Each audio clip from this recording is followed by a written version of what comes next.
Sometimes I ask people, I'm like, so like what is like the thing that sticks out in your mind that's like your life is before and after?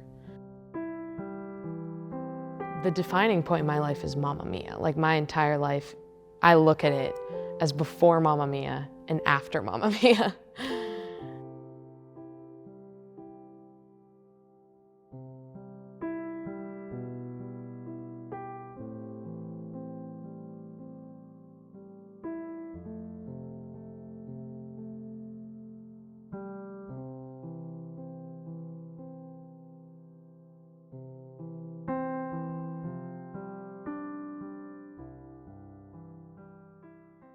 Hi, my name is Ellie Howell. I am a freshman here at Wake Forest. My graduating year is 2025, and I am from Pittsburgh, Pennsylvania. I have been acting since I was 10. I started in the second grade at this community theater program called Jeter Backyard Theater.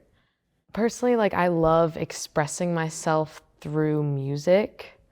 And so one of just like the best feelings that I've ever had is just standing on a stage, spotlight on, and just singing like a really heartfelt song.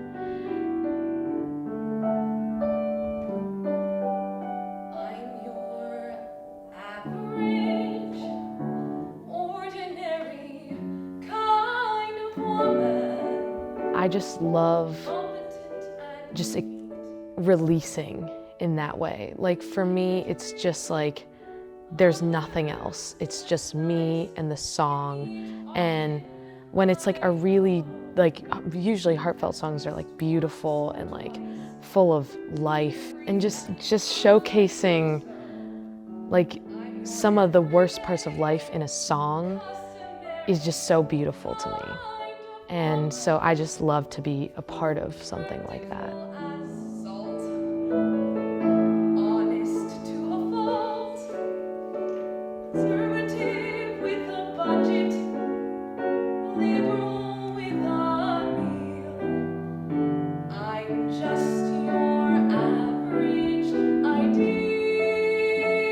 And that just always, like, to me, like, there's no better feeling. And so the defining point in my life is Mamma Mia, like her big song, Winner Takes It All.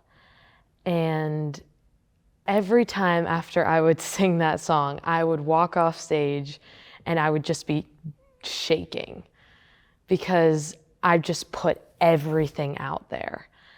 And it's, for her, she's going through heartbreak, but she's losing her daughter because she's getting married. And I when I performed it, it was my senior year. And so I mean, this is not even the same as like a daughter, but like some of my closest friends were seniors, my sister's a junior. And so having to leave them, I kind of identified with her in that aspect. And so like slipping through my fingers, cried every time.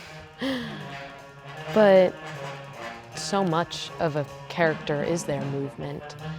And like, I know like during like cold reads or just like when we're just like running through lines, like I'm just so anxious to get up on that stage or like in the rehearsal studio and just like feel through like the motions for acting, but even also like for dancing, just like, you just have to make it your own and you just have to like live in the dance. And as long as you have a good choreographer, like the dancing is going to go a lot with like the way that the characters are and the way that the show is. And I think that's what most directors look for in like the first place, not necessarily as much technique unless you're auditioning for something specific.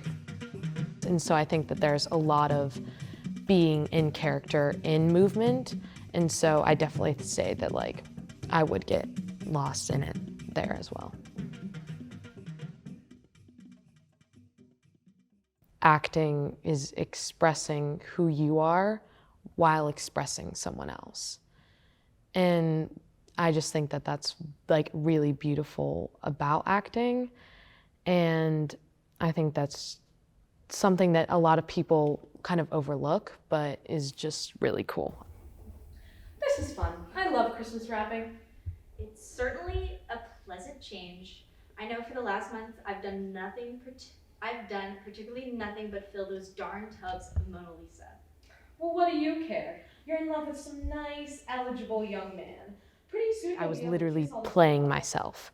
And so I think like the closer you are to, like the closer the character is to who you are, the closer you will become to the character. It's closing time. The closing time. But I'm still waiting for someone. He'll have a rose in his lapel. To match the one in your book. How late is he? Over 2 hours. You're a very patient young lady. I've waited for him all my life. What's 2 hours?